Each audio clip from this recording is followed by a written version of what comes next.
Aloha and welcome to Wisdom Dialogue. Yay.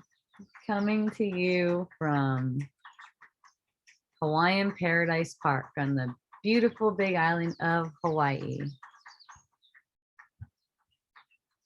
This is Hope Johnson. I forgot that part.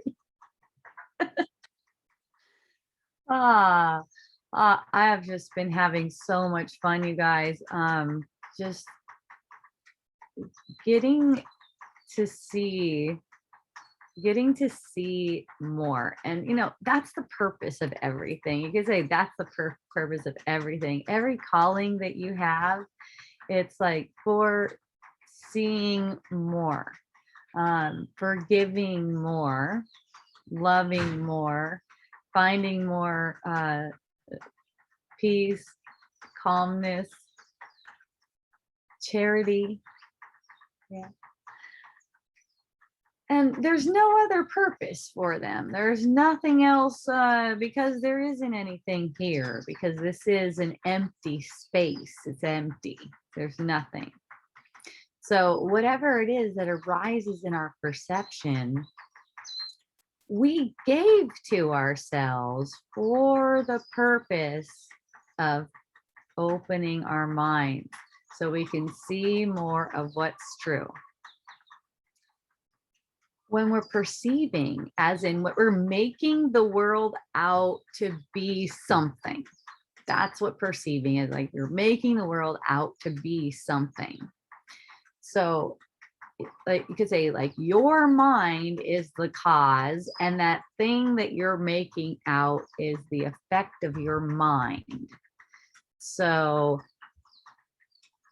that means, you basically got it wrong. Whatever you're making it out to be, you got it wrong, unless you see it in complete peace. Unless you see that thing, whatever it is, a situation, a person, a government, for instance, whatever it is that you seem to see, you think you see in the world, it isn't actually there. You're making an interpretation of it so that you could awaken your mind. It's an opportunity.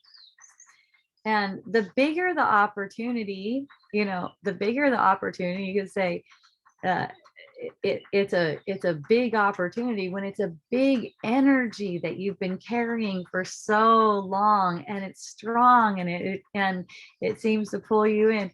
The bigger the opportunity, the bigger that challenge, the bigger the opportunity. It's like it's giving you a chance to see more quickly.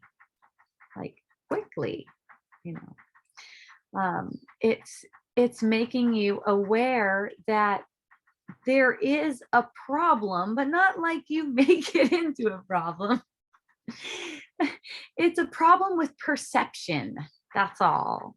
It's what's being made out of it. It doesn't have to be made like that. It doesn't have to be made like it's threatening. It doesn't have to be made like there's anything that needs to be changed. Like it doesn't have to be made into your salvation depends on this thing manifesting this way, or this person being this way, or getting nicer to me, stop abusing me, for instance. I actually had a person contact me today and tell me that there are people who are abusing her. It's like this sense like someone is abusing me. I mean, okay, people go, well, what if I don't run away because I know that, or I don't leave the situation? Let's say I don't leave the situation because I know that it's my own mind. Well, here's the thing. You don't have a choice in that. You don't have a choice in it. If you think that it's your own mind, that doesn't stop you from being played out however you need to be played out, whether you're leaving a situation or you're being called to something else. I mean, basically you're following your calling. Is like and you're either being called by the spirit or by the ego. Okay, so the ego is going to, callings are always going to be fear based, like obligation, shoulds are very much involved in that. Okay, whereas the spirit's calling is just like, oh, you feel drawn, you may not have any reason to, you may not have any kind of reason to feel drawn. You just know that you feel drawn. You don't need to know more than that. It's not like you're drawn out of a sense that you are afraid that you won't get what you want, or you feel guilty or obligated or something like that. It's a real calling because you feel led to it, but not for getting anything out of it, for anything in particular, just for that experience itself. You're being called to it. And if your goal is just peace, that's the outcome. That's just how that works. So there's no need to try to decide even what outcome you want to get besides peace. And you could feel that. You could feel that. So going into any kind of situation, any kind of relating, say you're like my friend, you're relating with a sense that you're being abused, if you're relating with a sense that you're being abused, get that sense. That feeling sense is the effect of abusing yourself. Okay. To the ego, that could, and I've seen it many times, be taken as blame. To the ego, that could be taken as blame. It's like an offense to hear something like that. It's a total offense to the ego. But, in truth, you heal through that. In truth, you heal it. It's a pattern. You're perceiving yourself as being abused is a pattern. Those people, those abusers, they do not exist. And who they are, their true identity, they're safe away from your judgments, from what you're making them out to be. See? And you're safe from theirs as well. And your own. I should give you some sense of relief. They're free from your judgment, which is, that's good. Since they are me. And if I could really judge them, I could really be judged. Because they can't really be judged. I can't really be judged either. And any judgments that I have against a person, saying that, and it is a judgment to believe that they are abusing me. That is a judgment. It's a misjudgment.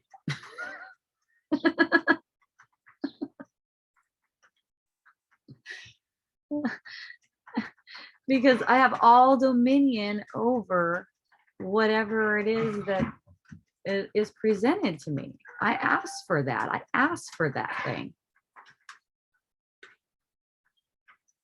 So if I make it out in my mind like they're coming from outside of myself doing this stuff to me, I may be able to stop some of it in the apparent illusion.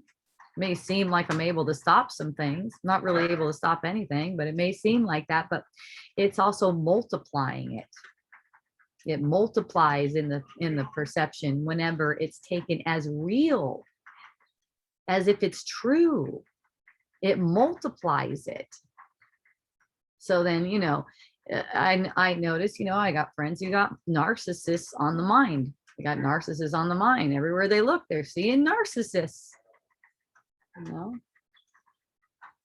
I pointed out to one of my friends today, a friend of mine asked me to watch a video that was all about narcissism, and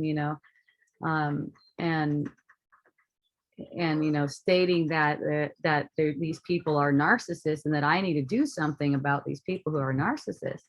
And I watched the video, and it was really interesting because as I was watching the video, I'm like, oh my goodness, if I was gonna believe in what this video is saying about narcissists, I would believe that this person who asked me to watch the video is the narcissist, and all those other people that she's calling narcissists are the ones basically doing what that video told people to do. It's so interesting. It's so interesting. It's like, and it's like I'm having a perception too, a misperception of a person who is troubled by other people seemingly abusing them. I'm having that perception. So for me, that's where that relating lies. It's in that having that perception. You know, how can I have a perception of someone troubled unless there is some misperception held within myself? It's some misbelief held within myself. I'm sure there are misbeliefs because I can perceive a world of separation. So I'm grateful to have the perception. I'm grateful to have it. And then also, I know it's not real. I know I'm only projecting it so that I could get that feeling reaction. So in that, it becomes like a harmonious dance because there's gratitude for the situation. Hi, Brian.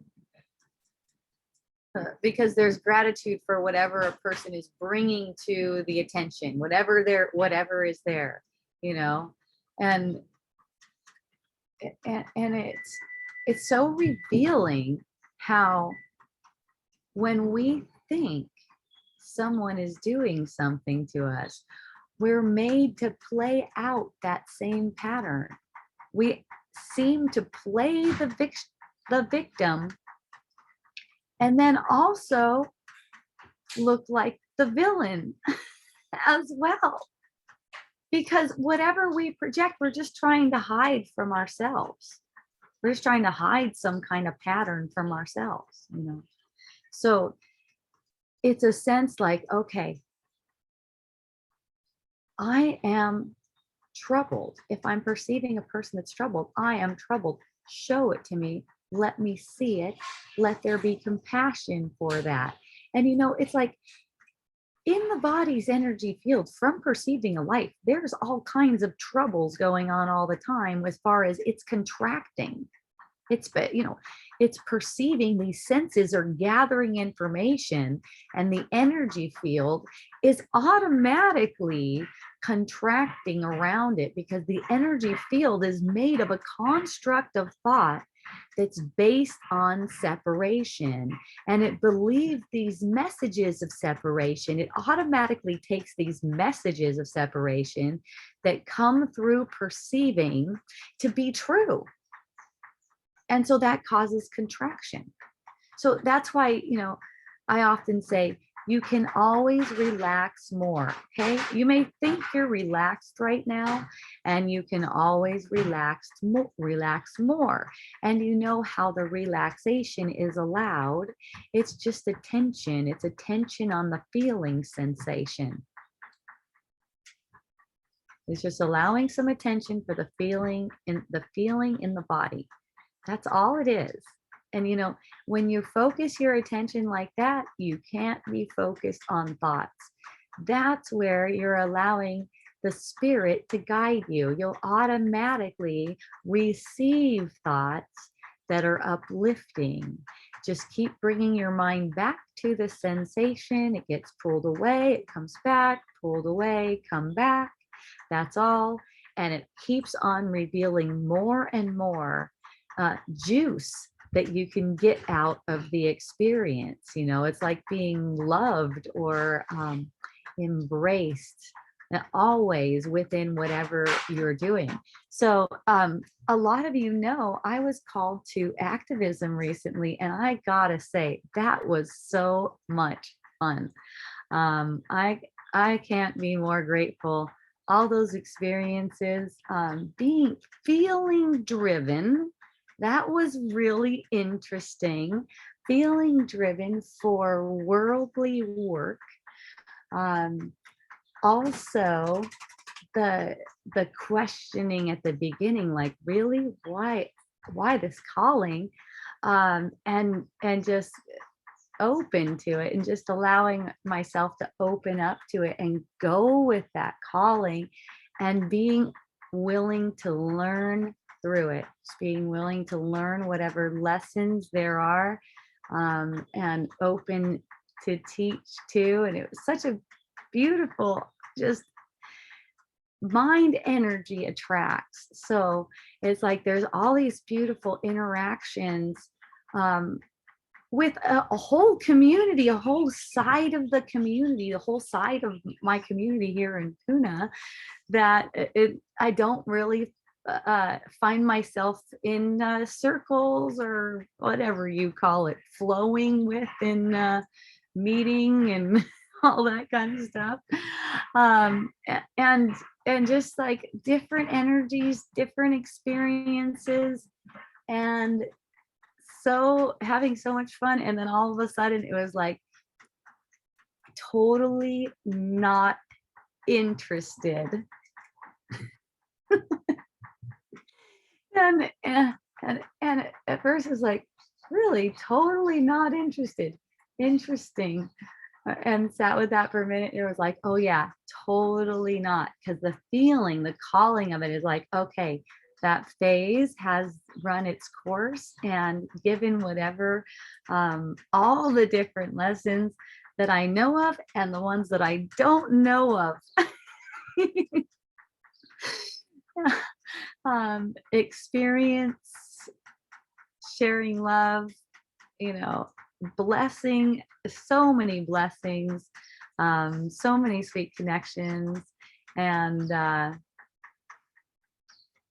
love, is deep love, deep love. And the going was just like that. It was just a beautiful experience. I had no idea. I guess you could say there was a little bit of, oh, maybe a break is coming up, you know. In fact, I booked a silent retreat for myself later, a little later this month. And and then after that, a couple days after that, after I booked it, it was like, oh no, it's actually right now. It's no more. It's no longer a thing. So I just dropped it, and then it was automatically time to have wisdom dialogue again. So yay, what a blessing. I don't know what's going to occur. I don't know what in any moment is going to occur. And you know what the fun thing is? What sunk much deeper through all of this is that it doesn't even matter. It doesn't make any difference, because it is made to be seen through. It's not made to give anything to you. And you are, you are making yourself into an individual just so that you can see through things. So the perception of the world is totally subjective, and it's only being given to you for your own benefit. So it's like, in everything, give thanks. If we could practice that, and we can, it's just a matter of choice. If we're practicing in all things giving thanks, the mind is shifting in a way that makes a huge difference, so much more than anyone can imagine. If it's just going to gratitude for everything, for every feeling that's arising, for every sense of, oh, they shouldn't be doing it that way, just a gratitude for that feeling that's arising. And the whole time I was involved in activism too, that was my practice. Like, at any time, and when you're focused on that kind of worldly information, it comes up a lot more throughout the day, and people are telling you stuff, and you're looking at stuff, and everything, and it's coming up. And there's not any problem with that. It's just giving you more activity. There's more of a hook. There could be more of a hook in it, because there's so much going on and you find yourself in it. But if where there's willingness to go through it with awareness, you will see where you're caught up and let it relax. And it seems to me that through all of the reacting, and relaxing, reacting, relaxing, reacting, relaxing, just like that. It just got to the point where it was uninteresting to me. It's just so clear. And I was saying it all along. There's nothing I can do to change things. Basically, all this stuff that I'm playing with, it's like me stroking myself. It's not going to change anything in the world. Like I've said for years, and and also been in Facebook arguments about sometimes, is that no one can make any change in the world. No one can make any change through doing anything. That would be impossible. Okay. And that's that, that might sound like some kind of woo thing, or I don't know, to people, but it's like so freaking reasonable when you look at it with a reasonable mind. I mean, even the scientists and whoever like is in charge of telling us like what this thing is made of and stuff, they're even saying that it's all mind generated. So how in the world could something that's mind generated change another thing that's mind generated? It's not happening like that. It's a projection of the mind. So there's no way it's going to occur. It's only going to occur when the mind changes its perspective. Okay. And that gets changed through forgiveness. Again, forgiving those illusions. None of that stuff is happening. This is a blank screen that I'm projecting onto. Yes, Glenn, nothing happening here. And it's not like you have to do anything about that. You don't have to do anything about the fact that there's nothing here. It's just willingness to recognize that you're dreaming. There's nothing here. You're projecting it. So it must be for you. It must be good. It must be a blessing. See? And in a way, that's the most difficult thing to quote unquote do. Because to the ego, it's a huge sacrifice. It's like you lose your sense of self. But in reality, you're gaining everything. You don't need that ego sense of self. It's not going to help you with anything. There's this sense that, okay, well, I need to keep the ego sense of self. Look, it'll stick around as long as it needs to on its own. And you don't need to like try to manage that, just let it, let life unfold in this moment. All of the action is coming. One of my friends was sharing with me, if all of the action is coming, that I don't need to do anything. I can just be. And it's like, yes. And it's not saying that you shouldn't do anything, because you can't help doing. You can't help it. I mean, people have told me, I'm going to go and I'm going to sit in a chair and I'm just going to sit there and I'm not going to do anything then, if that's the case. And I say, go ahead. Let me know how that works out for you. Try it. Try just lay there and do nothing. Go ahead. Okay. Even if you lay there and do nothing, you're laying there and doing nothing. That's doing something. So, you can't help it. You're driven to doing, but you are not doing. Okay. You are not actually doing. You're playing out. You're playing out. You can say you're playing out the doing. I don't know. It's like a eruption in the mind. Whatever it is you do, it's like it just came to the surface. It came to the surface. bubbled forth through you.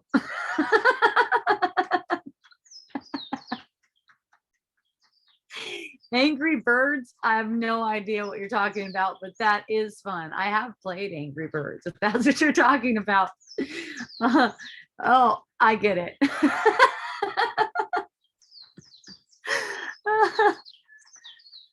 He's talking about when I laid around playing Angry Birds.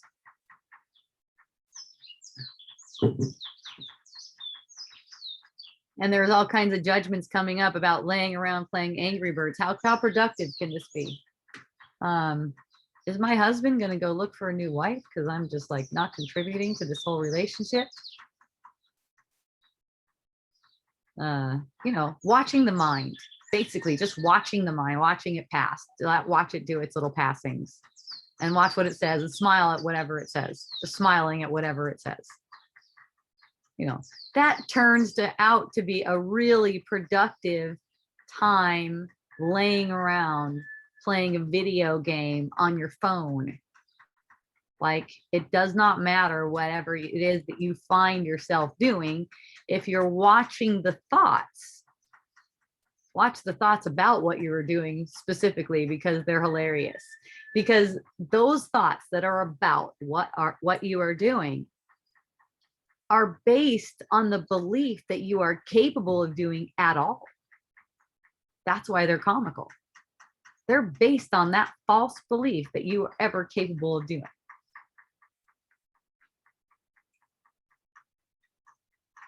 So you could just let yourself be free in the moment. You know, just allow the freedom in the moment. You don't have to give in to the ego's call to make it out as if something's wrong. And that's what all evaluation, you know, and you're evaluating your doing, like in a sense of whether it's right or wrong. I mean, you know, it just popped into my head, cooking. So you're cooking and you're doing a recipe, right? And you taste the recipe afterwards and you notice there's an evaluation and maybe a determination that you're going to cook it differently next time. You're going to try it differently next time. Okay. No problem. See how that just plays out like that? It's just like, it just does it. It just does its thing. You know, you might even make a note of it or something. It just does its thing. Okay. It has to do with the way you're building in the illusion towards something. Okay. So when the mind moves to evaluate yourself, like how you did, whether it was right or wrong, all that kind of stuff, it's saying that you're capable of anything at all. So let yourself get that feeling. Just get a feeling of being capable of doing at all, because that's what's giving the sense like something is wrong with the within the evaluation. So any kind of self-evaluation feels upset, relax it, because nothing could have gone wrong. The learning, it takes place automatically. But when you think that something went wrong, when you think it should have been different or you should have been different about it, that's where you get frustrated, because it makes it difficult for you to change. So say with the recipe, say with cooking, okay, I'm making that recipe and I'm mad at myself because it turned out so bad. Because my energy is focused that way, I cannot see solutions. Okay, the solutions, apparent solutions in the illusion, come automatically. I cannot see solutions. But you know, and you probably experience this too. You're working a recipe, you're not being hard on yourself or anything, and the solution is just automatically presented to you. When you get focused on whether or not you are doing it right or wrong, or whether or not you are efficient or anything like that, it gives a feeling that prevents you from seeing solutions. Okay. And the solutions, they just automatically play out. So you don't have to look for solutions. You don't have to go looking for them. And what I mean by that is that you don't have to rack your mind looking, looking, looking. When you're quiet down, you may find yourself, for instance, looking for a solution, like you might type something on Google or something like that. But that's different from the mental aspect of it. Okay. The mental aspect of it is evaluating this, what's going on right now, instead of allowing it to just unfold. It's only one moment unfolding. So however it is, however it's being taken as in right now, that's the way it's unfolding. So there's an allowance to have peace with whatever it is. It's always unfolding in peace. Remember, the goal is peace, and it's only available in this moment. So it can't come from anywhere else. It can't come from anyone else.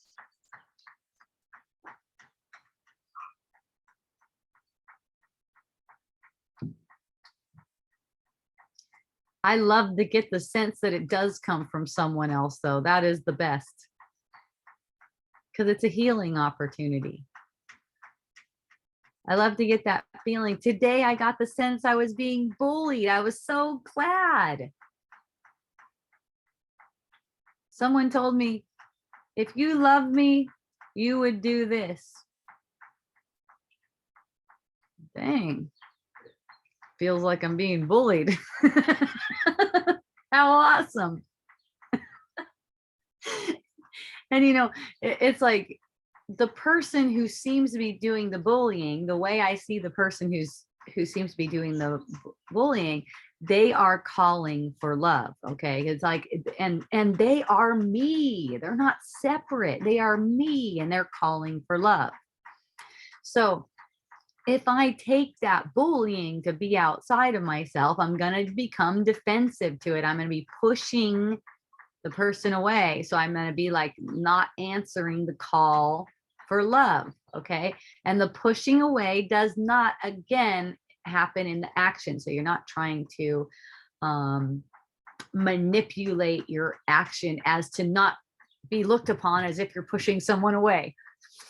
But you're not pushing away that energy, like making it out to be outside of yourself and then believing it. That's what's pushing it away. Okay. So really, you know, when something like that comes up, like when you feel like you're being bullied, you automatically start to shut down. So I'm just watching that and asking for an interpretation that's true. So I can respond in truth and not out of playing into this pattern as if a person is bullying me. So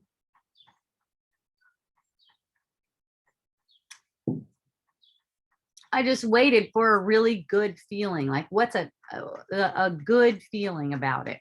You know, just watching the vibrations, you know, I notice a quickening of energy. There's a quickening of energy and a shortening of breath, and watching the sensations and acknowledging what's true, kind of like applying reason to the whole situation where it seems like there's a bully outside of myself, and asking for guidance in that moment. And then once I see, I can communicate. Once I see, then I can communicate with the person instead of react to it. And all of, and you know, and I'm able to give exactly what I want to receive. And I do receive it in the moment. I do receive it in the moment.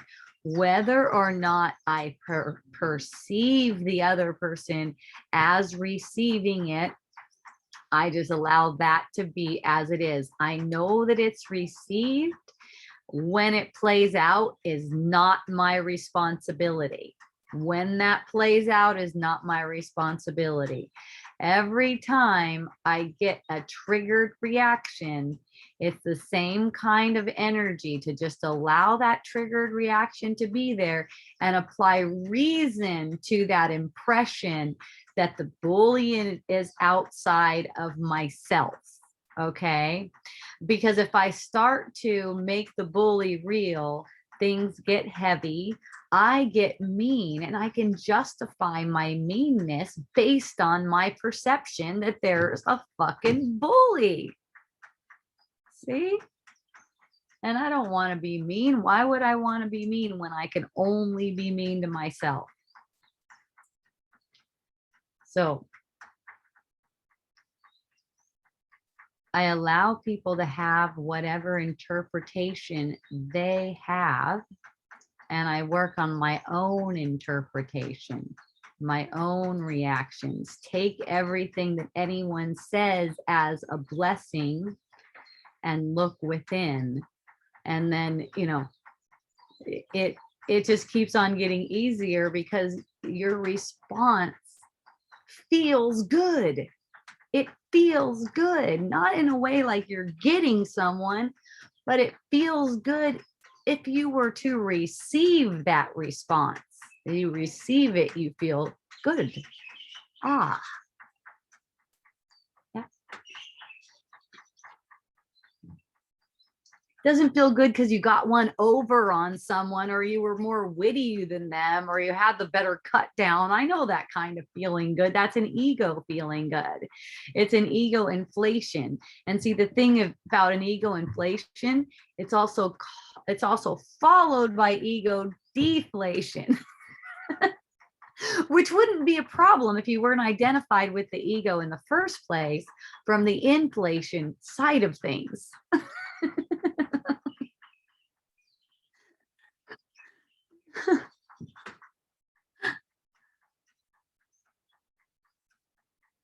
What feels good for everyone, and everyone benefits. Okay, everyone benefits equally. It's not like you get one over on another person. So I've had lots of fun times. I know you guys, at least those of you who have been to wisdom dialogues in person, which has been going on for, I don't know, maybe like 6 months or something. I'm not really sure, but there's podcasts on that. But you might have heard about some really fun patterns that were playing out with me and my little sister.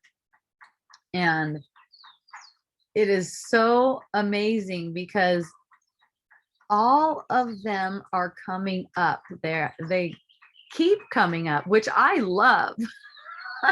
I'm just laughing and playing with them the whole time she's here. It just gets into these different things, different scenarios. It's like, really? How interesting. Now somehow I found myself in a financial transaction with her, and I had the most amazing experience because I didn't, at least I don't recall. It's possible that I did give consent because sometimes I do that and forget. So I don't recall giving consent, but all of a sudden I had this money in my Venmo, and then it was like, can you transfer it over to me via Zelle? Oh, sure. It was a payment for selling the car. Okay, sure. So it's not in her account right away. So then all of a sudden it's all these calls and texts, And I'm just like, oh, interesting. There it is. It's like this pattern that wherever she shows up, it brings a fucking whirlwind, a tornado of a bunch of bullshit. And, and it's so funny because I thought that was her. And then it came so much more clear to me how I'm making that thing up. I'm making it into a deal, instead of just playing with it. So, it was really easy. It was fun because I'm getting the perception that she's like accusing me of stealing money now and different stuff like this. And I'm like, oh my gosh, this is so awesome. And it's like I have to do all this stuff to get out of it or something. And just, it just ended completely different than it could and normally did before, where it's like, okay, thank you so much for looking into that. I love you. Instead of turning into some kind of, you're victimizing me. Why don't you, take care of your own affairs or something, you know, all the judgments that just pop up. I mean, they seem reasonable to the ego. To the ego, it seems reasonable that she should just get her own Venmo.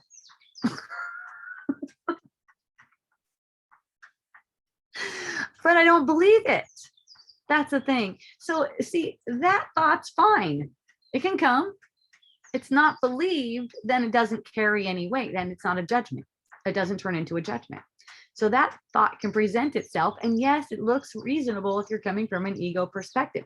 And it depends on which ego. Who knows? Some people it doesn't look reasonable, but really depends on the conditioning. So I'm finding myself going, what the fuck? She should get her own Venmo. And okay, feel that feeling. Or did I even consent to that? Okay, feel that feeling. And then the communication is clear and it's smooth. And it just gives the information that's necessary, that's pertinent. It doesn't put any kind of emotional kind of jab into it. You notice that? That kind of stuff goes on in communicating. Also, I love to pick up on emotional jabs that I perceive to be coming from other people and just forgive it right away. Just forgive that right away. It clears up the air. It clears up the space. And, it allows people to be happy and feel good around you. And, possibly feel really good when they think about you, which is always really good for you.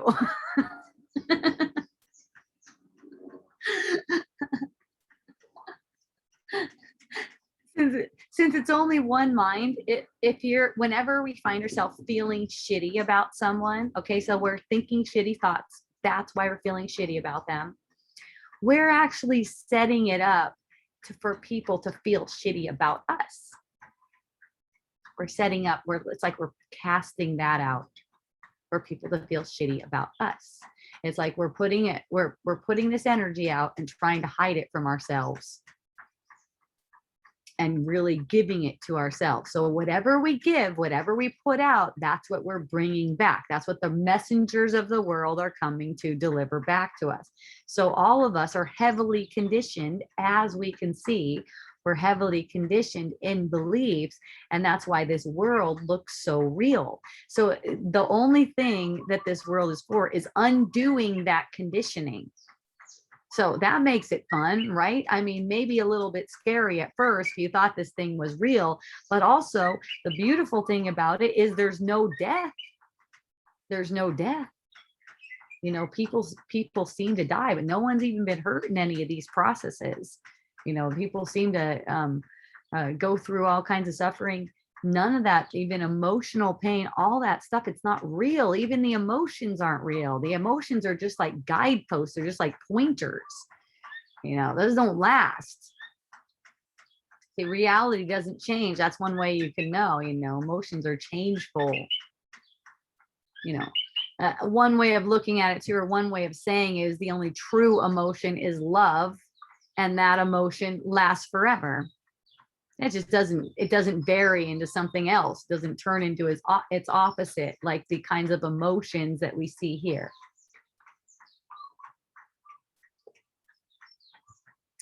So when someone seems to die and you believe that they're dead,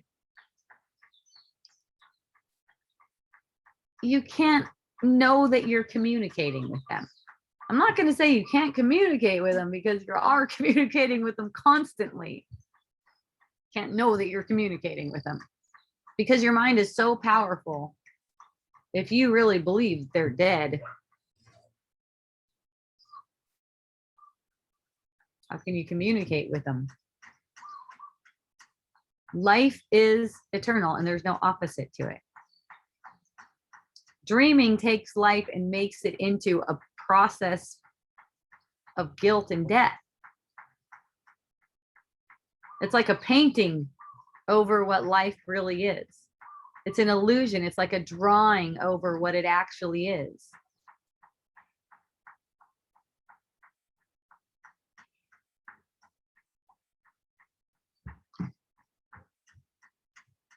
We don't have to believe in it, but we do automatically believe in it. And we always have a choice whether we are going to support it.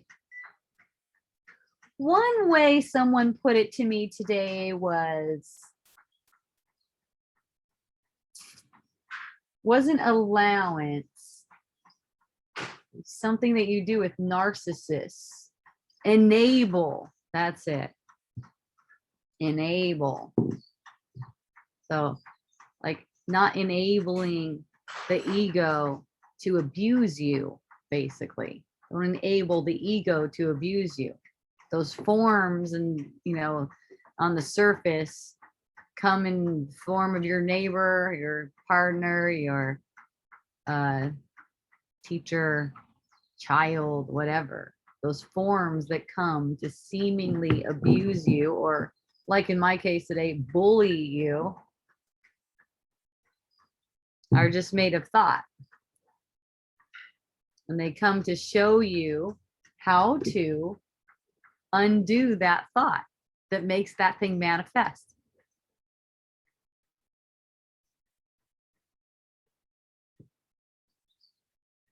So I told my friend, yeah, that video about narcissists, if I were to take that, what that lady is saying in that video, that doctor in that video is saying it's true, you would actually be the narcissist, and all those people that you're saying are abusing you, they're like doing what that lady in the video said to do to a narcissist.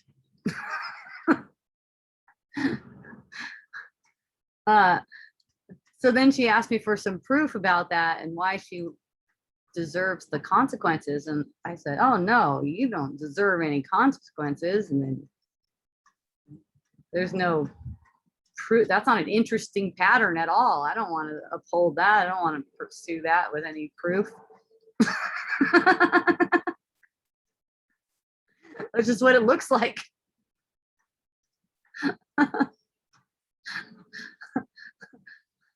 I don't want to make it real. I'm not saying it's real. I mean, I'm saying if I believed it, I'm sure I'm not seeing it truly. And I'm sure that there's only love and a call for love. I'm sure that's not true. That's why I don't believe anything that that lady's saying. Well, you know, unless there's stuff in there that's true.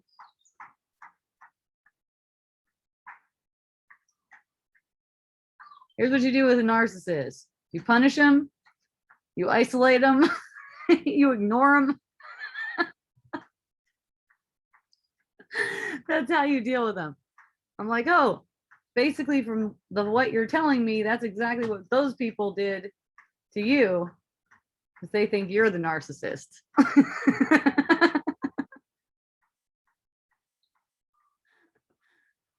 So whatever we put out, we get back.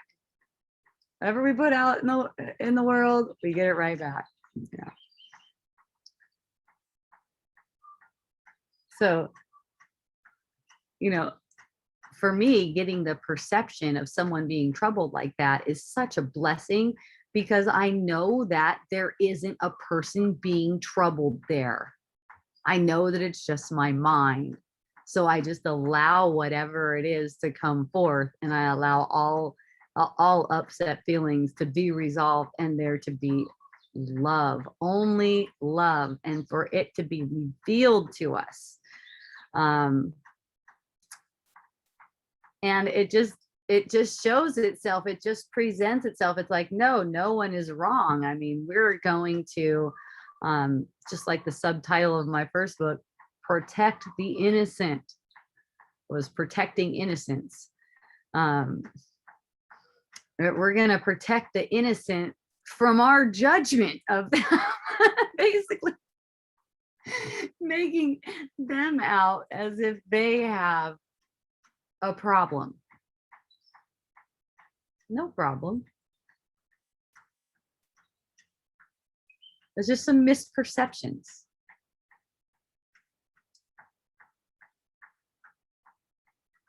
You know, it's in psychology, I think it was psychology. I think she was a psychologist, but you know, the modern medicine kind of mind stuff, it's all about finding this person that's doing something wrong, and then calling them out, and making them into a perpetrator and keeping them separate from everyone else, ignoring them, being mean to them. And that because they need punishment. The idea is they need to have consequences, and they need to have consequences with teeth. That was what she said, with teeth. Some real consequences. And that causes them to multiply.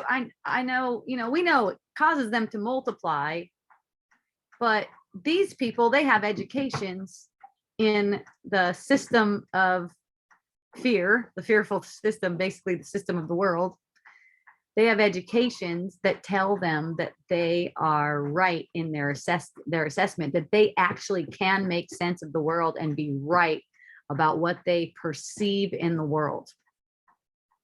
The thing is, I know I'm not right. So I'm not going to make that person into a bully. I'm not going to do it. I know I'm not right about that. I project whatever it is that I perceive. That's what gives me dominion over the world. So it doesn't mean it doesn't mean I can change it by doing something in the world. I could allow it to reveal to me what I'm not seeing, and then that's how it changes. So I sense a calling right now, and it seemed, to let people know that this world is an illusion, and that there is nothing outside of ourselves. And the sooner we're aware of that and practice it in day-to-day life, the sooner we'll see a reduction in the suffering that's perceived. Okay. You just taking everyone's suffering as our responsibility, not like a blameful way, not like it's our fault. It's just our responsibility. This is what's been given us to awaken the mind. So taking it as our own responsibility. It's not about action. Action takes care of itself. Again, it takes care of itself. I think you saw when action wanted to be taken care of itself through me, that went on. Okay, it just occurs. It's just natural. It's in the mind where there's a sense of victimhood, where there's a sense of wrongness, anything being wrong. I mean, even something as mundane as, say you ordered something online and you got it and the thing was broken. Look at the reaction. Watch the reaction. Let there be compassion for that reaction. It's as simple as that, it really is. And generalize it, put it across everything. Say you get a perception that, let's say there is a meteor coming and it's gonna wipe out the entire earth, or anything less than that. Meteor coming, it's gonna wipe out the earth, whatever it is for you that's like really triggering. Get that big feeling, apply reason to it. You cannot die. And there's no problem. I practiced that when there was a bomb threat here. I don't know if you guys know about this, but we had a bomb. Was it a bomb? Yeah, it was a bomb. It was a bomb threat. Yeah. Okay, so all this big noise on the phone.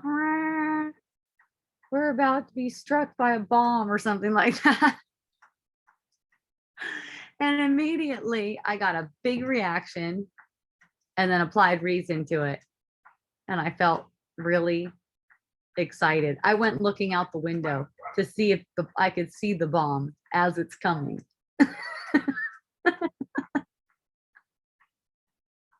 I'm like, really? Will I be able to see it? It's just in the moment, whatever it is that seems to be coming, it's only for that. It's like, let me awaken through that. Whatever it is, let me awaken through that. A hurricane, a natural disaster, lava, anything. Let me use that, whatever it is, to see through this illusion and help my brothers and sisters also see that suffering is impossible. Okay, I know it doesn't seem impossible because we get the perception of it, but it is actually impossible. We're making it possible by the way we are conditioned to think. It's like we're slaves. It's like we're slaves because of the conditioning that we have, and it's like we're slaves to making suffering and death. It's like we're being slaves to making suffering and death. So when we unlearn those patterns, what's left is love, and love does heal everything. I know it's funny. It's kind of like cliche, love is all you need. It actually does heal everything. I keep attracting the sound of gunshots around me to help heal my perception of fear of death. It's been fun. I love that. We hear gunshots over here all the time. And fireworks. And sometimes I can't tell the difference between the two, gunshot or firework. But I'll tell you what, just for some perspective, when you hear them enough, it's nothing. Doesn't do anything. Maybe I should say you do it enough with awareness, because fear can be addicting. And you know, that's the thing. It's like fearful thought gives you identity. So it's kind of like a drug. You need some more of that because it gives you this feeling that makes you feel like you're alive as a separate individual. So when you hear a gunshot and feed the fear as if there's something out there that can get you, then it perpetuates it. So the goal isn't to make the gunshots go away. The goal is peace. And when there's peace, you might not even notice the gunshot. You might not even notice it anymore. Where I used to live, people used to suffer over the geothermal plant. Whenever it would turn on, it would make a certain whirring sound, and it would remind them that we're all being poisoned by it. So just living there, you know, I just would go to peace over the perception of people being upset about this thing or feeling like these poisons can do something to them. With all effects coming from the mind, it can't be helped. If you're meant to get poisoned, it just can't be helped. It's just like because it's a perception. So even if you find yourself moving away, which you don't have a choice in anyways, but if you find yourself moving away, you're going to get the poison in one form or another. So the poison is also medicine. If you're meant to be poisoned, I didn't have a sense that I had any kind of poisoning from being there. Didn't get any kind of sense like that at all. Thought it was actually pretty darn clean, but you know, I have different conditioning. I came from a quarter mile off of what was known, maybe still known, as the busiest stretch of freeway in the United States. And everything coming out of a geothermal plant was the same thing at a much lower rate. So to me, I was just like not feeling like that concept was meaningful at all. But to the people who felt that concept to be meaningful, they would experience as if they're having effects from another illusion. What they're getting effects from the illusion because of unwillingness to see that they're making it up. And that's the strongest hurdle I see. Unwillingness to see that we're making this up. Hope, how can you say we're making up that people are being tortured? Because there's no other explanation for it. There's just no other explanation for it. I mean, just apply reason to it. I know you don't want to believe that, and it's not, it sounds like it sucks, But you just apply reason to it. Everything comes from the mind. Really simple. There's nothing here. Matter is not what it seems to be. Dreaming, it's dream-like. And there's just no justification for making any deal out of anything. I mean, if you find yourself making a deal out of something, enjoy it, have fun, don't take it seriously. It's a play. It's like you're acting something out. It's okay, nothing wrong with it. Act it out with awareness and reap the gifts from it. Reap the gifts from going through whatever it is. Let it just bubble up.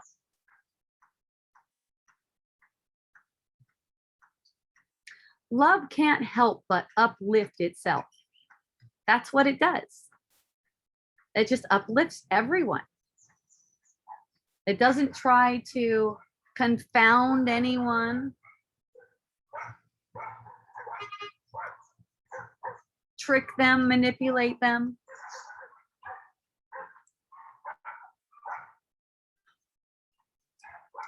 I love meeting manipulative people, which I've had the sense of that, you know, knowing that all manipulative people are coming from my mind.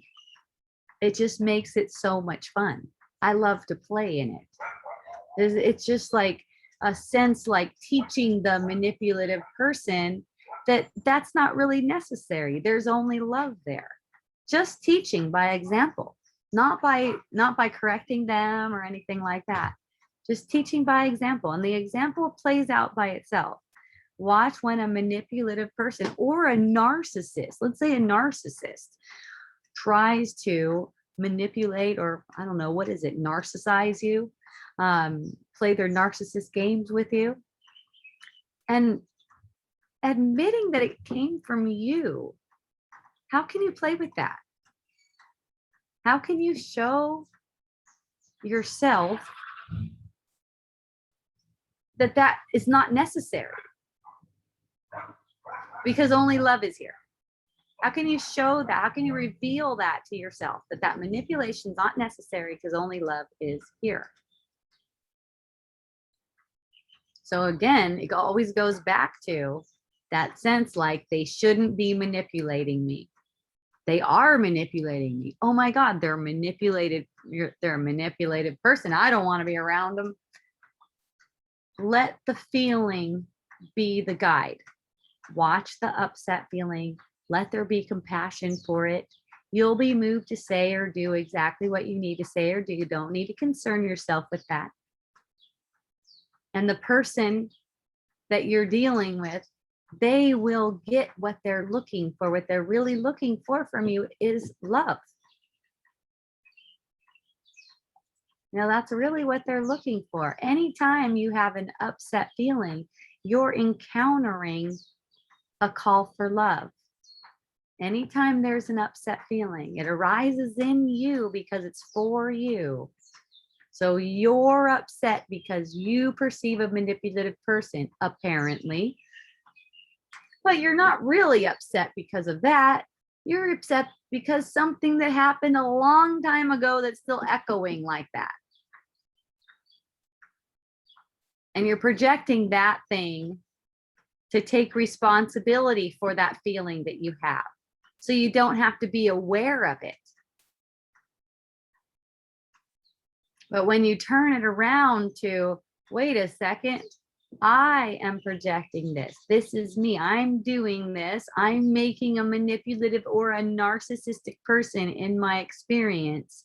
And that seemingly manipulative or narcissistic person is revealing my call for love that's being offered me to meet in this moment. That's why the now is so important, because in this moment, I'm calling for love.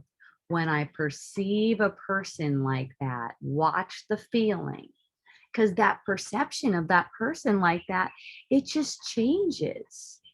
It's all in the perception. It goes into a gratitude.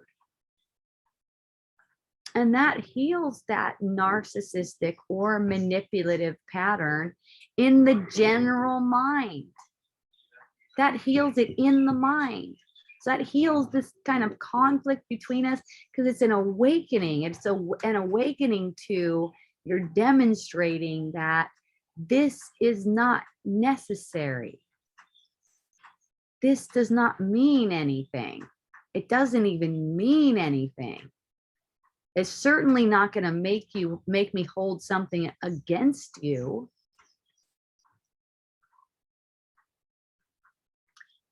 What about in the past? In the past, you have done this to me, and now I can't be around you, for instance.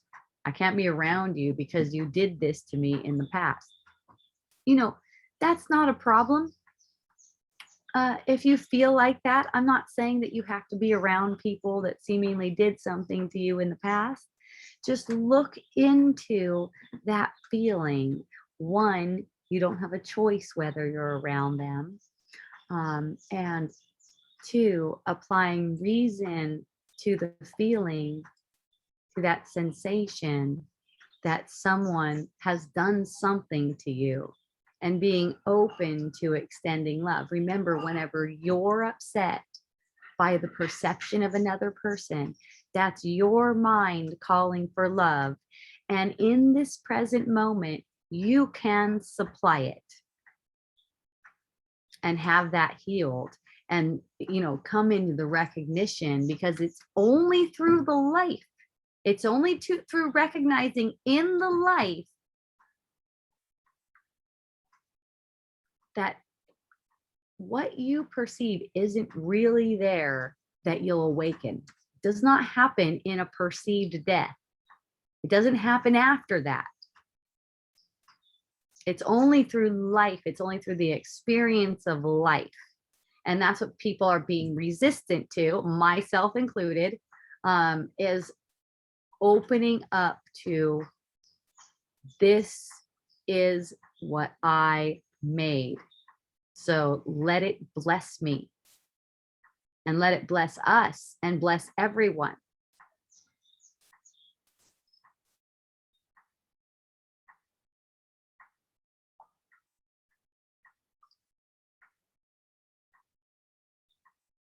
The response that feels the best is the best. You know, you could let yourself cycle through responses. Some like this. Someone goes, hey, you know what? If you don't drive to Kona right now, give me $300, you don't love me. Whoa. Get the sense, get the feeling sense. Oh, I feel like I'm being bullied into something. I'm just going to sit with that, because I know that's not true. So I'll sit with that feeling and notice the thoughts about how they shouldn't be talking that way. They should be being nicer to me, or they shouldn't be expecting me to do something that's like out of my zone, anything like that. Now, you don't have a choice in whether you do it, whatever they're asking you to do. What you do have a choice in is how you're going to see it. So it could totally be seen as a blessing. And if it is seen as a blessing, you'll genuinely feel grateful to the person, and not one bit apprehensive of them bringing up more things for you to learn through. You know, I thank people. You know, I like to thank people because I feel so grateful. You know, sometimes people ask me to do something, I'm just like, oh, no, thank you. I really appreciate the offer. I'm not interested in doing something like that. Or it might seem like they're trying to bully me into doing the thing. And it's just, and it's just like, oh yeah, thanks for clarifying, you know, your point of view. And I appreciate you, and, you know, thanks, you know, thanks for clearing that up, you know. But any kind of feeling of any kind of pressure, any kind of feeling like you're being bullied is so revealing, because you can only be bullying yourself in your mind. And when that shows itself, it's like, oh, you see how to relax with another person and allow them to be as they are and extend love to them anyways. You get the relaxation. You get that. You don't have to do anything. I happen to be one of those kind of personalities who has a history of being roped into doing something because it's the right thing to do, right? Like if someone challenges my challenges my integrity or something like that, and goes, if you were this kind of person, you would do this. Yeah. And I'll tell you what, seeing through something like that is just so life-changing. It is so life-changing. Not only do you get a deeper connection with the people who come up and bring up that pattern for you, but you don't find yourself engaged in anything. It doesn't feel 100% right to you. And only as long as it does, no pressure. And how can any pressure come on you?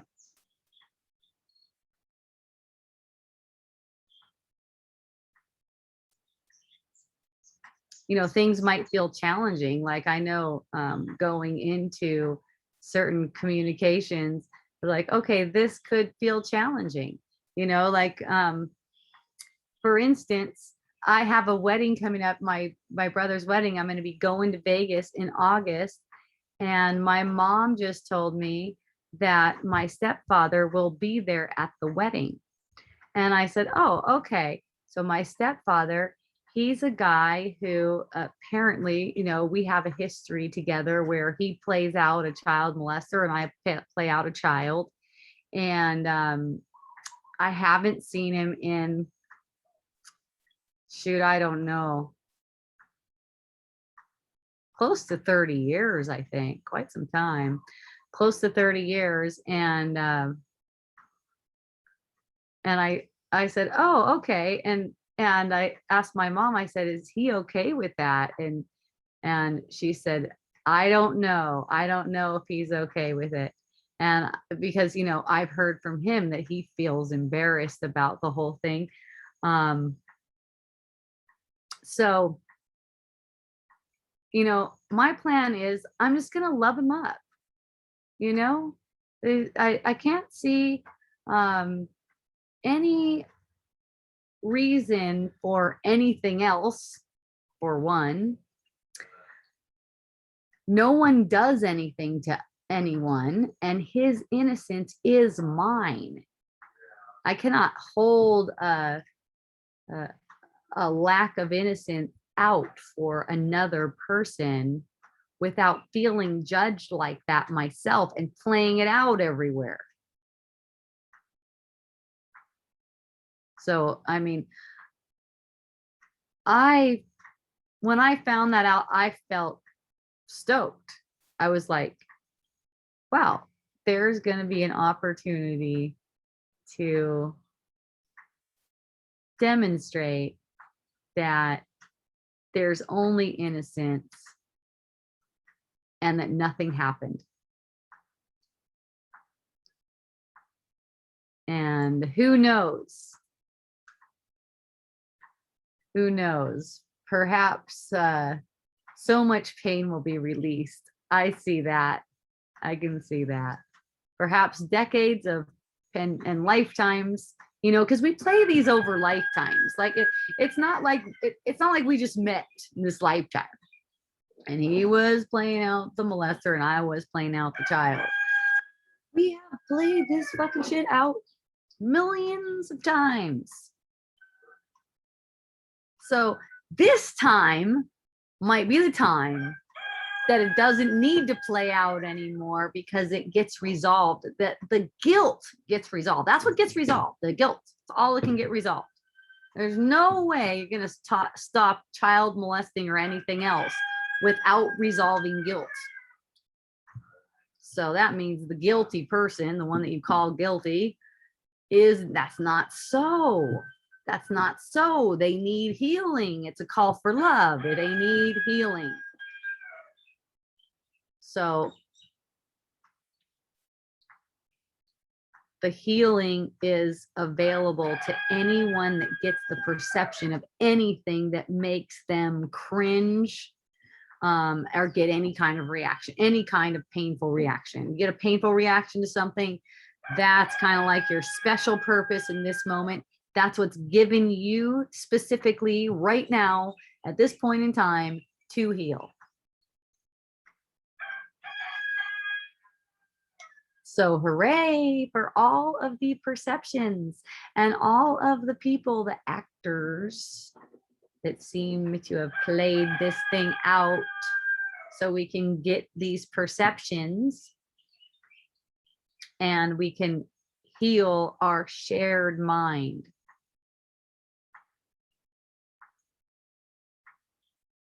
It's a big show, you guys, like, you know, all the different plays that we see, all the different interactions. And, you know, that's one thing I learned from going into all this law stuff is, man, even in the illusion, the whole thing is an illusion within the illusion.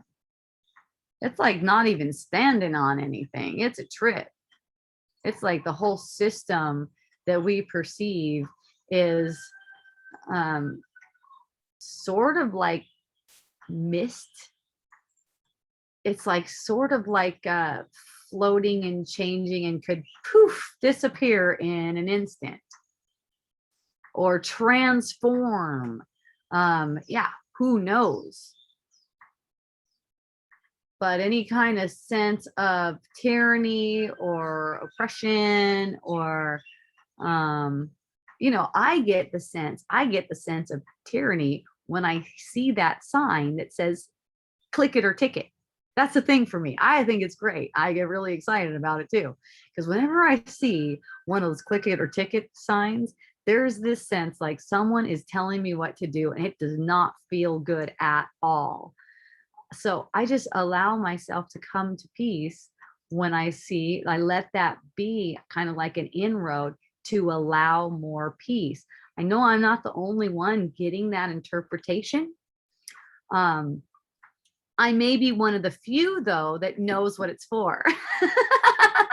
That actually knows what an interpretation like that is for. Most people don't actually know what it's for. And it can be really confusing and disconcerting. I'm like, oh, good. Yeah, I'm the one for that. And let me feel what it's like to feel oppressed by a sign on the road that says click it or ticket. So, and the, you know, the oppressed mind is just projecting oppression. There isn't any oppression in the world. There's only an oppressed mind projecting it. So the mind stops being oppressed when we allow it to stop being oppressed. So we're basically oppressing ourselves by making our perceptions true. You know, even perceiving authority as if it has authority over our lives. You know, even before I looked into like what's behind all this stuff, you know, kind of like revealing the nuts and bolts of it in the material world, I was like, nothing has authority over yourself. Nothing does. No, there's nothing in the world that can have authority over you. It could appear to, but anything you put there, you made like that. So you just own that. You did make it like that, and you did it on purpose, and you did it for awakening. And make the purpose of everything for awakening. Why not? That's what it's for. So make it your purpose to see everything as if it's for awakening, simply because it is for awakening.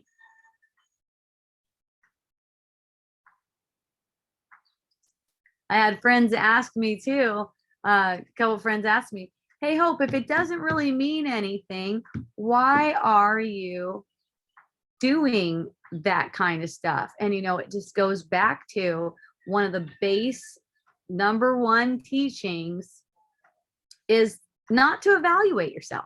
Do not evaluate yourself. Let your callings be your callings. Let your doings play out as they do and be there for the lessons. You can't be there for the lessons while you're evaluating yourself. Okay, the lessons can't reveal themselves to you because your mind is busy with self-evaluation.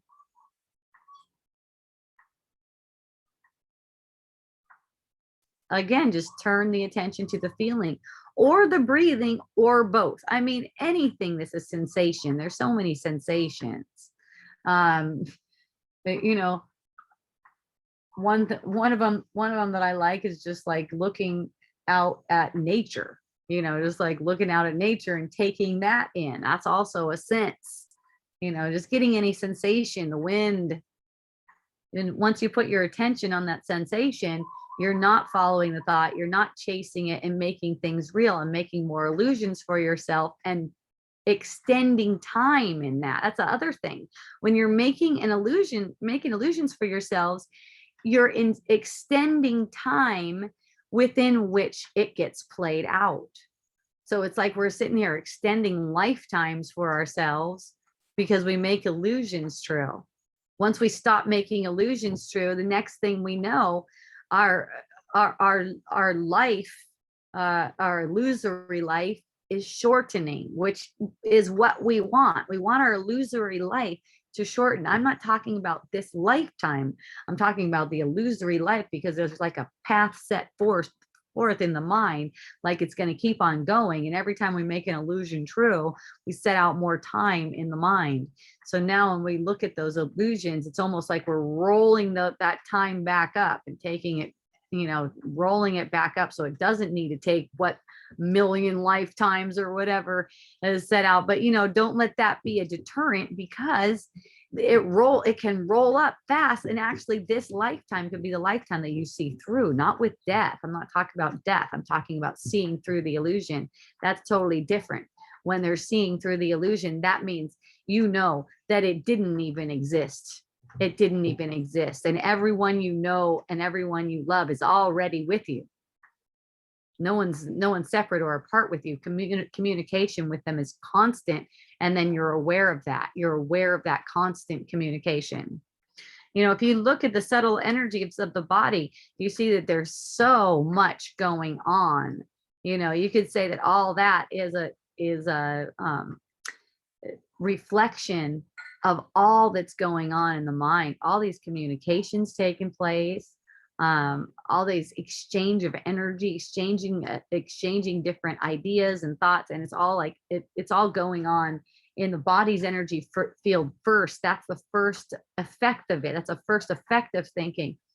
And then it's projecting out as a world that's all of our own making. That's entirely of our own making. And there's nothing we can do about it. It's kind of like whack-a-mole. Like, let's say, you know, you get a victory in freedom, and now they're not doing whatever, something. Maybe they started letting you have no mask now.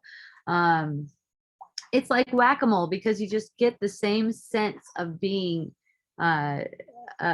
terrorized, of being ruled in another form. It'll just come up in another form. So it doesn't help, and that's not saying that you shouldn't do it either. See? Nothing you can do helps. It's not like that. It looks like, it could look like it helps something, but that's just for play. What helps is your change in perception. What helps is allowing those patterns to be healed through you. And you are helpful. You're meant to be helpful like that. You know, I'll just ask myself, like, if I feel like I'm holding on to something about someone or something about the world or making something real, I'll just ask myself, do I really want this more than I want peace right now, in the only moment that's ever unfolding? Do I really want this thought right here instead of peace right now? And, you know, I don't even try to answer that. Just put the question out there. And then just let the question be the question. and staying in the question, like not coming into any conclusions, staying in that question, like allowing things to change, allowing interpretations that I've made before to transform. That person is so and so. Like, for instance, my sister is such and such.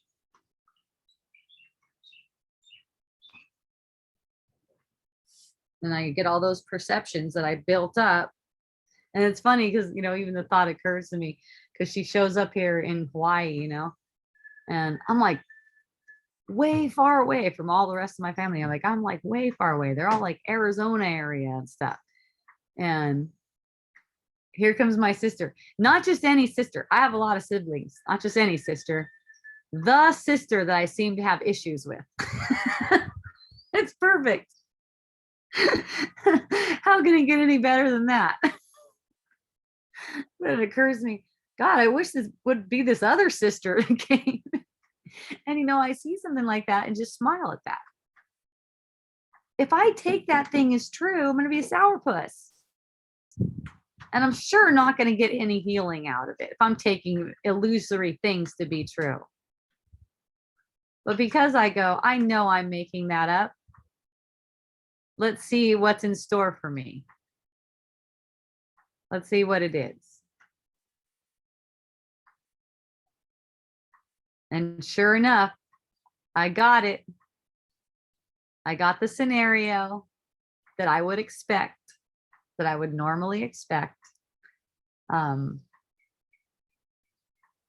Make it seem like she's irresponsible and manipulative and using me, and like she's just a total pain in the ass to have around. And I'm like, okay, that's me. I'm making that up about my sister. So just so I could have a shitty time over here. And it shifted.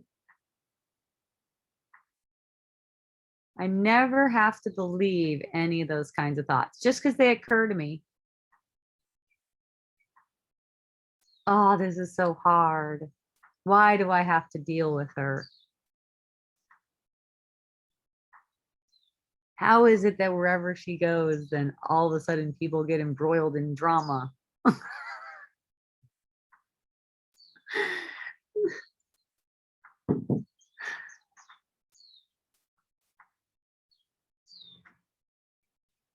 I like that saying, if you smelt it, you dealt it. It's about farts, but it's about thoughts too, and it's about people. Do you see them that way? You made them that way. I might not say that to a person. If they're going, this person is this. Might not find myself saying that to a person. I don't know. Whatever needs to come out in the moment, it does. I don't have a choice in it. That's not always what they need to hear. And one thing you can be confident about is that whatever they need to hear will be heard. And whatever you need to say will be spoken through you.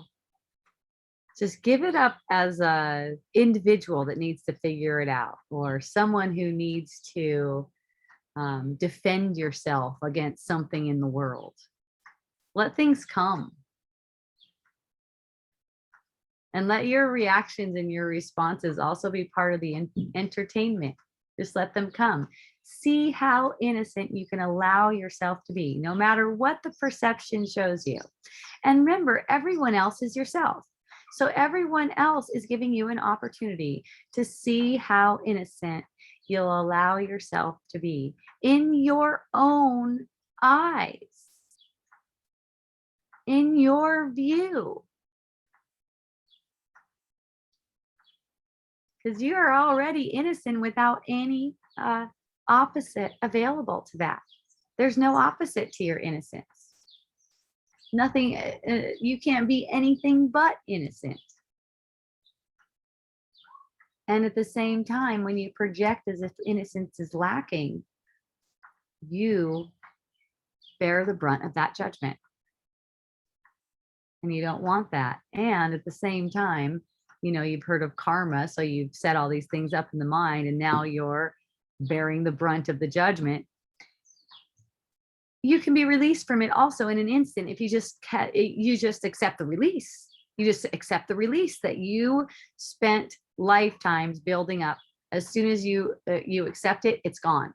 No more. Okay.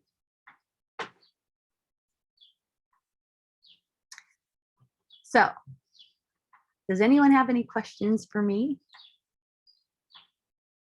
If you do, raise your hand, or if you would like to. Oh, did I raise my hand? Oh, I guess I just wanted to see if it works. That's fun. Well, I don't know how to lower my hand, so I guess my hand's up. Thank you so much, everyone who's joining. Feel free to send me questions, and also I'm offering one-on-one, and I won't be here. Wait a minute, what is this? I won't be, lower hand. I won't be here in a couple Mondays. Let me look at my calendar. Today's the 12th. I'll be here next Monday. I won't be here on the 26th. And then I'll be back for a couple weeks after that. And then I'm leaving again in August. But you'll get notified of when I'll be here. Oh, thank you. Thoughts and feelings of sadness. Oh, I'm happy to be back. Thank you, Amy. I appreciate you. Thoughts and feelings of sadness. Okay, so sadness is just an expression of the sadness that you feel because you think and believe that you've separated yourself. You think and believe that you're separate. That's why you get feelings of sadness. So what I ask people to do is generalize all their feelings so they're not getting dramatic about any of them in particular, because sadness is just the same as fear. Sadness is just the same as anger. Okay. So generalize all your feelings. Thank you too, Christine. I love you. Generalize all your feelings so that you don't get all dramatic. Watch what happens when you get dramatic about it. You start talking about, oh gosh, I must be depressed, it's sad, and stuff like that. So let it be any feeling that it is. It's just the fact that it feels upset that you're going to allow compassion for yourself. Watch those thoughts that make the sadness into something like it shouldn't be there. It's just the same as any other upset feeling. There's no such thing as depression. Don't even believe in that. That's not something, because you can shift in an instant. You can let your sadness be relieved in one instant. It just takes willingness. So when you're holding sadness and you watch, notice how you're holding sadness. You feel a sad feeling and there's a sad thought that justifies it. Okay.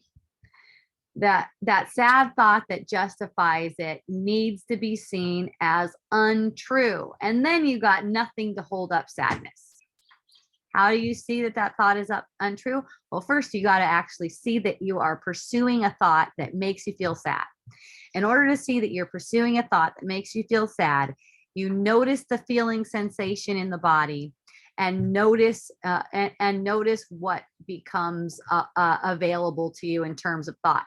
As you're noticing the feelings, the thoughts will become more, well, you're focused on noticing the feelings. The thoughts will become more noticeable to you, because when you're focused and your intent is to focus on feeling, you're going to be aware when you're caught up in a thought. You might 2 or 3, 5 might go by without you noticing, but eventually you're going to notice that you're caught up in a thought.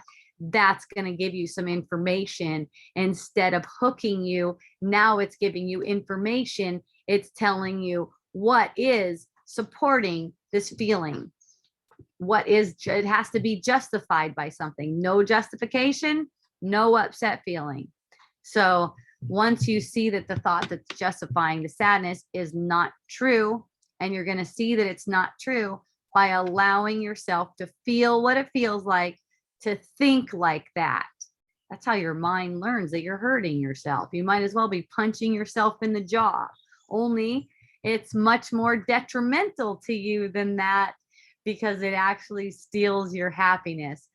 Fortunately, that's not eternal. You can turn that around instantaneously just in looking at what is it that I'm making true to hold this feeling up, no matter what it is.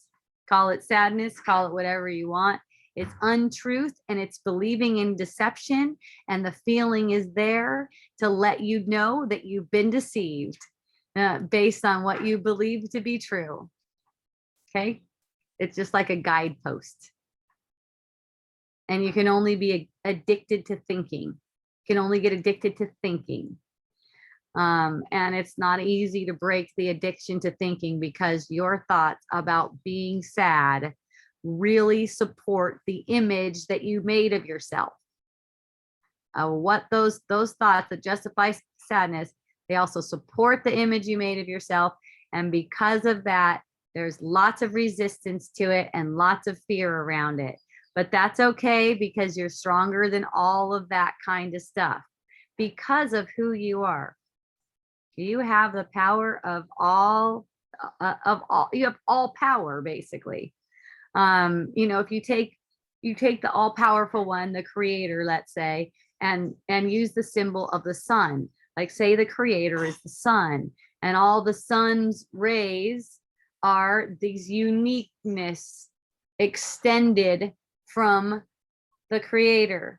It's these unique rays, uniqueness extended from the creator. All of what's extended from the creator has all of the creator behind it. So you're not missing any kind power.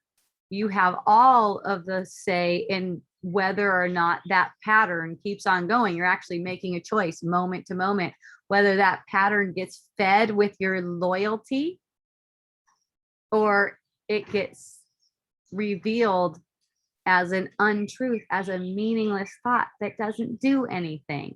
That's not leading to anything that you can value, that you can truly value. Okay.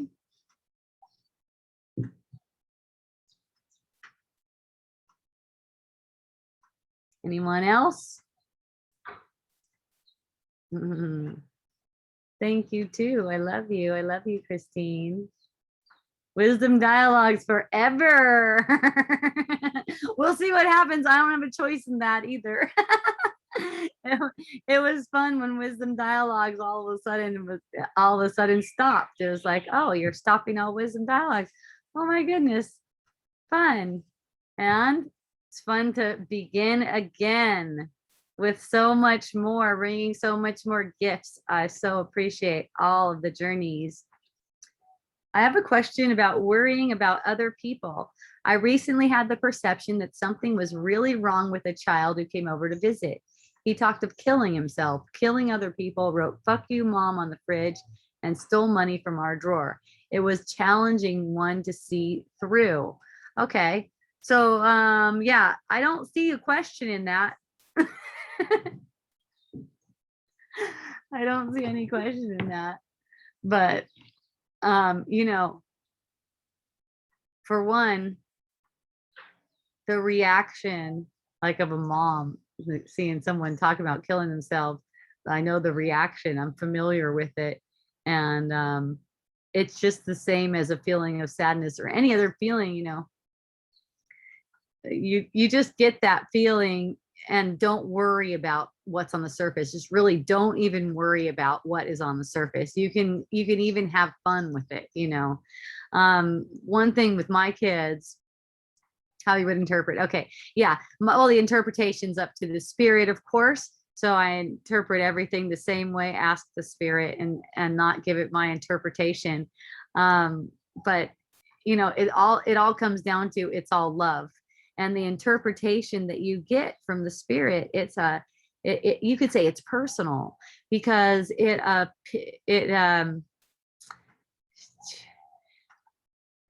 fits in and allows you to see through the patterns that you're familiar with specifically. So that's why it feels like it's like more of a personal, the interpretation that's given to you. But I did have the perception recently of a friend. I was hanging out with some friends And one of my friends suddenly talked about killing himself. We're having the seemingly light conversation and everything. And the friend goes, yeah, if the lava comes, I'm just going to stay right there and shoot myself in the head and then just let it bury me. And, I noticed the reaction in myself, and I'm just kind of like, taking care of the reaction for a moment. And then another one of our friends speaks up, and he goes, yeah, well, if you did that, I would dig up your bones and I would convince everyone that you were king so and so, and it would be so awesome.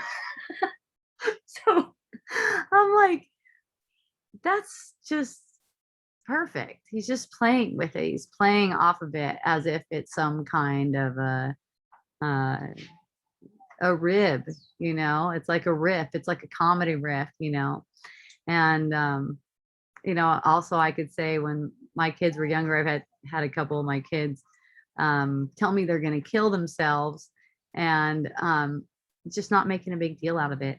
Just really not making a big deal out of it. And afterward, it's kind of like, geez, thanks for not making a big deal out of that, because that could have been like a big old freaking who knows what. Oh my God, my kids said they were going to kill themselves. I just tell them, that's natural to have thoughts and feelings like that. It's okay. But mom, I'm really going to kill myself. Do you want a knife? It's actually not that easy to do. And you can't do it unless it's meant to be. Can't happen. So lightness in the moment, lightness with that situation. There's no need to take anything seriously, even a kid saying that they're going to kill themselves. In fact, the lighter you can be with it, the more you lighten up the whole situation. And my daughter called me, it was probably a year or two ago, said, I'm going to drive off the cliff. And I go, well, at least that'll be quick. She's like, Mom, you don't think I'll do it? And I said, well, I don't know why you would, because it doesn't do anything. I don't know why you would do it. It doesn't do anything, but at least if you did it off a cliff, be fast. I feel like he was almost asking to be accepted through not having a big reaction. And at the same time, it was helping to heal my perception. Yes, girl, nice. What a perfect person to say that to. What a blessing, So that is it, especially for kids, they get a certain reaction and it gives them some kind of attention. Oh, let's see how this works. I mean, I remember being a kid, I would do all that stuff. I would try shit out. I would just try shit out to see what kind of reaction I would get. I would say some off the wall shit just to see what would happen. And I'm sure there's other kids like that, and adults too. So and letting him know that you accept him and you love him no matter what too. It's another thing by kids. It's like, hey man, my daughter was feeling real suicidal there for a little bit. And she went and visited a friend, and she didn't tell this friend that she was feeling suicidal, but the friend was telling her that her friend's sister committed suicide and how she hates her for that. And she thinks she's so selfish and just the worst person ever. And my daughter goes, yeah, gosh, I'm really glad you don't feel that way about me. That would really suck, like these things, these energies are just passing. Oh, I want to kill myself. It's an energy that's passing. It's just passing. We don't need to make a thing about it. They might not. There's not anything you can do about it. If that's what's the most beneficial, and only the most beneficial thing can ever happen. If that's what's the most beneficial thing, that's what's going to occur. Correction, it doesn't happen. It occurs in the mind. It plays out in the mind. No one dies. That's why it doesn't do anything if you commit suicide. One of my friends just came up to me last Friday and said, what happens if I kill myself? And I go, nothing. And she goes, so I can't end this? And I said, no, you could just make more of it. You can just make more of it by trusting in illusions, by making illusions true. You only make more of it. You can only extend time. It's not going to do anything. Doesn't mean you're bad.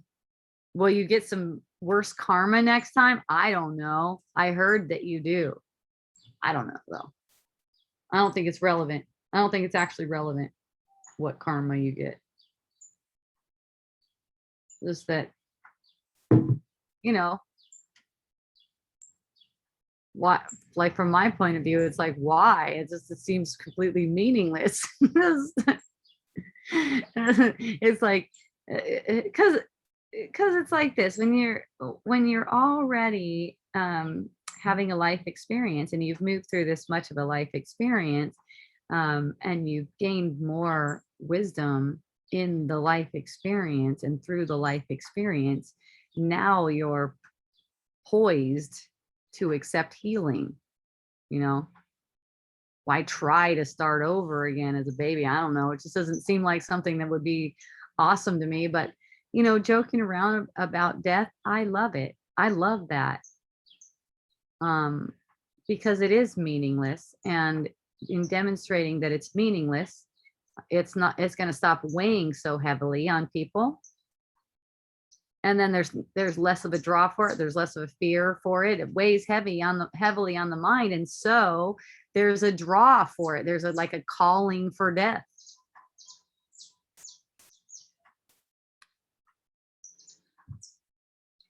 So by making light of it, yes, you can have fun with death. You can joke around with it. You know, I've shared before, someone asked me, what would you do if one of your children died? Well, I don't know for sure, but I'm imagining that the initial reaction would be huge. There would be a huge uprising in my body. And then I'd apply reason to that. I'd get the feeling, and I'd apply reason to the thought, just like anything else. And it would lead to laughter, just like anything else, because nothing happens here. And there's no thing that can occur, one, without my authority, and two, if it doesn't benefit everything. Thank you, Erica. I appreciate you too. I love you. Thank you for joining. Love my community. You guys are awesome. So I'm going to sign out until next week. I have one more week and then a week off. Okay. You'll get notified by email that I canceled one of the dates. After next week, I'll do that. So then you will know when I'm going to be around. Also, the podcast stuff. Go to my website, hopejohnson.org/wisdom dialogues. Let me see if that thing has a hyphen in it.